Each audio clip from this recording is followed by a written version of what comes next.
So let us get started with our first chapter of 11 NCERT, the living world. So first of all, we will tackle this 1.1 today. What is living? So first question is, what is living?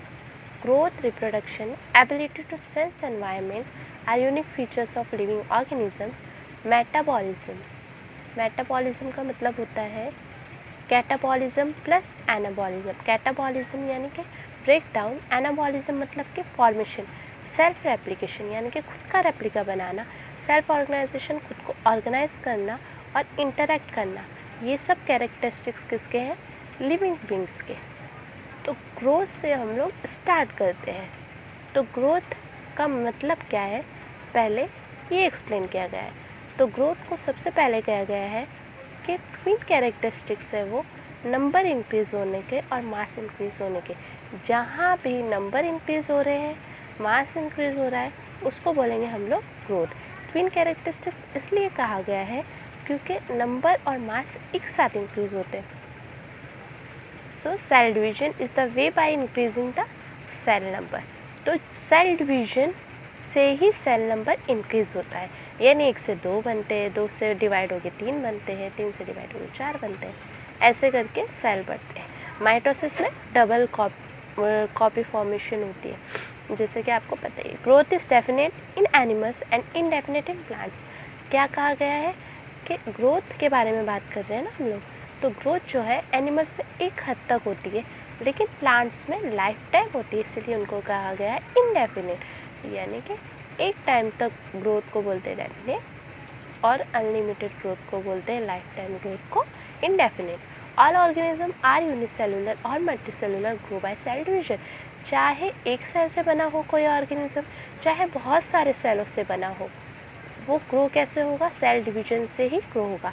Living organism में भी अब growth होती है और non living में भी होती है, लिविंग में भी होती है. तो अब इसका डिस्टिंग फीचर डिफरेंस कैसे करें हम लोग?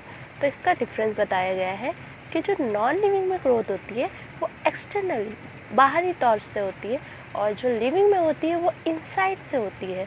यही मेजर डिफरेंस है कि जहाँ आउटसाइड ग्रोथ दिख जाए, जैसे कि माउंटेन्स में, उसको बोलते हैं हम लोग नॉन लिविंग, और जहाँ इनसाइड ग्रोथ हो उसको बोलते हैं living. Dead organism doesn't grow. ये तो बहुत सिंपल सी बात है कि ऑर्गेनिज्म डेड है, यानी कि वो अब ग्रो नहीं कर सकता. सो यहाँ पे हमने कंप्लीट कर लिया अपना ग्रोथ वाला पार्ट. नेक्स्ट पार्ट है हमारा रिप्रोडक्शन. रिप्रोडक्शन को हम लोग कहते हैं साइन ऑफ लाइफ. यानी इंसान जीवित है तो वो रिप्रोड्यूस करेगा. It may be by sexual methods as in most of the multicellular organism. यहाँ पे वर्ड यूज़ किया है मोस्ट, यानी कि most of the multicellular organism जो है वो जो रिप्रोड्यूस करेंगे वो सेक्शुअल मेथड से ही रिप्रोड्यूस करेंगे. In many lower groups like fungi. Lower groups के ऑर्गेनिज्म जैसे कि फंगाई हो गया, यीस्ट हो गया, हाइड्रा हो गया, ये सब जो ग्रो करते हैं वो असेक्शुअल मेथड से करते हैं. फंगाई ग्रोथ करते हैं असेक्शुअल मेथड जिसको बोलते हैं असेक्शुअल स्पोर्स से ग्रो करते हैं. Yeast and hydra by budding grow करते हैं. और प्लानेरिया रीजनरेशन, खुद को वापस से जनरेट करने की कैपेसिटी होती है उन लोगों के पास. Fragmentation is the another method of increasing the species. Fragmentation का मतलब होता है, फ्रेगमेंटेशन में ही एक वर्ड छुपा हुआ है फ्रैगमेंट, यानी कि टुकड़ा.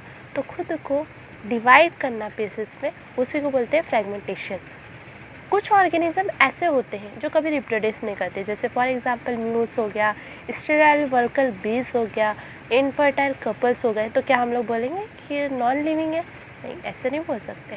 तो इसके वजह से हम लोग जो रिप्रोडक्शन को भी है हम लोग कंसिडर नहीं कर सकते कि सबको कंक्लूड कर रहा है लिविंग ऑर्गेनिज्म को. यानी कि हम लोग उनको लिविंग के चार्ट से तो नहीं निकाल सकते ना, सिर्फ इसलिए कि वो लोग रिप्रोड्यूस नहीं कर सकते. तो इसको भी हम लोग डिफाइनिंग प्रॉपर्टी नहीं बोल सकते. जैसे कि ग्रोथ लिविंग और नॉन लिविंग दोनों में दिख गई थी, तो इसकी वजह से उसको डिफाइनिंग प्रॉपर्टी नहीं कह सकते थे. इसी तरीके से क्योंकि कुछ लिविंग ऑर्गेनिज्म को ये एक्सक्लूड कर रहा है, इसलिए हम लोग रिप्रोडक्शन को भी डिफाइनिंग प्रॉपर्टी नहीं बोल सकते. All organisms are made up of chemical. Growth हो गया, रिप्रोडक्शन हो गया. अब थर्ड है मेटाबॉलिज्म. अब हर ऑर्गेनिज्म जो है वो केमिकल से बना है. They are being made and change into some other biomolecules. Chemical बनता है और बहुत बड़े बड़े मॉलिक्यूल्स में तब्दील हो जाता है, ये बदल जाता है। This conversion are the metabolic process, और इसी को हम लोग बोलते हैं metabolic process. All living beings show metabolism and non living objects doesn't show metabolism. तो ये प्रॉपर्टी है, कैरेक्टरिस्टिक है डिफाइनिंग कि हर लिविंग बींग, कोई एक्सक्लूजन नहीं है कि शो करेगा मेटाबॉलिज्म, और नॉन लिविंग ऑब्जेक्ट कभी नहीं शो करता metabolism. But metabolic reaction can be perform outside the body. Metabolism नहीं परफॉर्म हो सकता, लेकिन मेटाबॉलिक रिएक्शन हम लोग आउटसाइड द बॉडी करा सकते हैं टेस्ट ट्यूब में, लेकिन वो लिविंग या नॉन लिविंग कंसिडर नहीं कर सकते। इसीलिए ये जो है वो डिफाइनिंग प्रॉपर्टी है। Isolated in vitro metabolism are not living character but in living reaction. Isolated in metabolism जो है वो लिविंग का कैरेक्टर नहीं है, लेकिन लिविंग रिएक्शन है। ओके, सो यहाँ तक हमारा कंप्लीट हो गया मेटाबॉलिज्म। तो हम लोगों ने इसको डिफाइन किया, cellular organisation of the body is the defining feature of life forms. Sensing the surrounding, response to stimuli may be physical, chemical और biological in characteristics of living. तो sensing the surrounding, response to stimuli यानी कि externally कैसे, sorry आपको नहीं लिखा, sensing the surrounding यानी कि आसपास क्या हो रहा है उसको सेंस करना, उसके बाद उस पर रिस्पॉन्स देना। आसपास जो भी हो रहा है वो फिज़िकल हो सकता है, केमिकल हो सकता है और बायोलॉजिकल हो सकता है। सॉरी आपको क्लियरली नहीं देख पाए थे। सेंसिंग द सराउंडिंग, सराउंडिंग को सेंस करना। वापस से बता देती हूँ, रिस्पॉन्स टू स्टिमुलाई यानी कुछ भी स्टिमुलस हुआ तो उसके ऊपर रिस्पॉन्स देना। वो फिज़िकल हो सकता है, केमिकल्स हो सकता है या बायोलॉजिकल कैरेक्टरिस्टिक जो है ये लिविंग ऑर्गेनिज्म की है।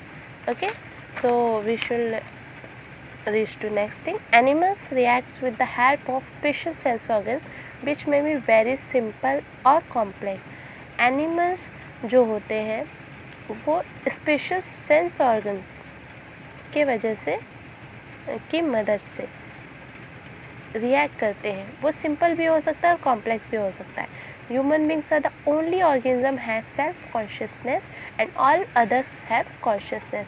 अब इसका सेल्फ कॉन्शियसनेस और कॉन्शियसनेस का डिफरेंस क्या है? सेल्फ कॉन्शियसनेस उसको बोलते हैं जो खुद के प्रति सतर्क रहते हैं, और कॉन्शियसनेस सिर्फ सतर्कता को बोलते हैं। तो अगर गाय और भैंस जाके क्या बोलते हैं, मिरर देखने लगे, खुद को संवारने लगे, सोचे एक सींग मेरा छोटा क्यों है, एक बड़ा क्यों है, तो उसको बोलेंगे सेल्फ कॉन्शियसनेस। पर वो लोग ऐसा नहीं करते, यानी कि उन लोगों में सेल्फ कॉन्शियसनेस एब्सेंट है। कॉन्शियस वो लोग है, उन लोगों को पता चलता है किसी ने मारा या कुछ भी किया तो उन लोगों को पता चल जाता है। तो इसलिए उन लोगों के पास कॉन्शियसनेस तो है लेकिन सेल्फ कॉन्शियसनेस नहीं है। कैसे दिख रहे हैं हम लोग, ये सोचते कभी गाय। Plants respond to heat, light, water, temperature, pollutants etcetera. Plants जो है वो ये सब चीज़ को रिस्पॉन्स करते हैं, तो ये भी कॉन्शियसनेस है। हीट, गर्मी हुई, लाइट हुई, पानी डाला हम लोगों ने, टेम्परेचर पे, सब पे रिएक्ट करते, रिस्पॉन्ड करते, उसी को कहते हैं consciousness. Photo period affects reproduction in both plants and animals. Plants में भी एनिमल्स में भी फोटो पीरियड अफेक्ट करता है, तो इसको भी हम लोग एक तरीके की कॉन्शियसनेस बोलते हैं। Consciousness is a property of living organism. तो कॉन्शियसनेस को हम लोग बोल सकते हैं कि ये लिविंग ऑर्गेनिज्म की प्रॉपर्टी है, पर सेल्फ कॉन्शियसनेस को हम लोग नहीं बोल सकते कि लिविंग ऑर्गेनिज्म की प्रॉपर्टी है, क्योंकि ये सिर्फ ह्यूमन बींग्स के लिए है specially. Okay, so in short living organism are self replicating. तो हम लोगों ने कंक्लूड किया क्या है कि ह्यूमन बींग्स जो है वो सेल्फ रेप्लिकेटिंग है, खुद का रेप्लिका बनाते हैं। सेल्फ रेगुलेटिंग, खुद को रेगुलेट करते हैं। रिएक्टिंग टू एक्सटर्नल स्टिमुलाई या फिर कॉन्शियसनेस इस चीज़ को कहते हैं, ये इन शॉर्ट टर्म में वो करते हैं। All living organism present, past and future are link to one another by genetic material. चाहे प्रेजेंट के लिविंग ऑर्गेनिज्म हो, पास्ट के हों, फ्यूचर के हों, सब एक दूसरे से कनेक्टेड है। किस चीज़ से? जेनेटिक मटेरियल से। ओके, तो हम लोगों ने ओवरऑल क्या देखा? सबसे पहले हम लोगों ने लिविंग को डिफाइन करने के लिए ग्रोथ का सहारा लिया, उसके बाद रिप्रोडक्शन का सहारा लिया, रिप्रोडक्शन के बाद हम लोगों ने ग्रोथ के बाद रिप्रोडक्शन का सहारा लिया, रिप्रोडक्शन के बाद हम लोगों ने मेटाबॉलिज्म देखा, मेटाबॉलिज्म के बाद कॉन्शियसनेस को देखा हम लोगों ने, कॉन्शियसनेस सब तरीके से हम लोगों ने क्या कोशिश की कि हम लोग किसी तरीके से डिफाइन कर दें कि लिविंग बींग्स क्या है। ठीक है, तो यहाँ पे ग्रोथ फेल हो गया। क्यों ग्रोथ क्यों फेल हो गया? नॉन डिफाइनिंग प्रॉपर्टी हो गया। क्यों फेल हो गया ग्रोथ? क्योंकि ग्रोथ जो है वो नॉन लिविंग ऑर्गेनिज्म भी शो करते हैं, लिविंग भी शो करते हैं। ग्रोथ भले से एक्सटर्नली शो करते हैं लेकिन नॉन लिविंग ऑर्गेनिज्म शो करते हैं। इस तरीके से रिप्रोडक्शन भी फेल हो गया। अब रिप्रोडक्शन दोनों में फ़र्क ये है कि ग्रोथ जो है वो इस वजह से फेल हुआ कि नॉन लिविंग ऑर्गेनिज्म भी शो करते हैं, लेकिन रिप्रोडक्शन का मैटर ये था कि इसमें से कुछ लिविंग ऑर्गेनिज्म को ही बाहर कर दे रहे थे। रिप्रोडक्शन का जो क्राइटेरिया था वो लिविंग ऑर्गेनिज्म को ही बाहर कर दे रहा था, इसलिए नॉन डिफाइनिंग प्रॉपर्टी हो गया। मेटाबॉलिज्म, मेटाबॉलिज्म की खासियत ये थी कि ये हर एक लिविंग ऑर्गेनिज्म में प्रेजेंट है, इसीलिए हम लोग इसको बोल सकते हैं defining characteristic of living organism. Consciousness, self consciousness और कॉन्शियसनेस में आप कंफ्यूज मत होइएगा। सेल्फ कॉन्शियसनेस खुद के बारे में और कॉन्शियसनेस जो है वो एक्सटर्नल स्टिमुलाई पे रिस्पॉन्ड करना वगैरह सब कॉन्शियसनेस में आता है। सब में सेल्फ कॉन्शियसनेस नहीं होता। सेल्फ कॉन्शियसनेस डिफाइनिंग प्रॉपर्टी नहीं है, सिर्फ कॉन्शियसनेस डिफाइनिंग प्रॉपर्टी है। ठीक है, तो हम लोगों ने 4 क्राइटेरिया मेजरली देखे। ओवरऑल कंक्लूजन यही है। और क्यों नहीं है डिफाइनिंग प्रॉपर्टी, इसका रीज़न है, और ये दोनों क्यों है डिफाइनिंग प्रॉपर्टी, उसका भी रीज़न है। Okay, thank you all of you, have a nice day.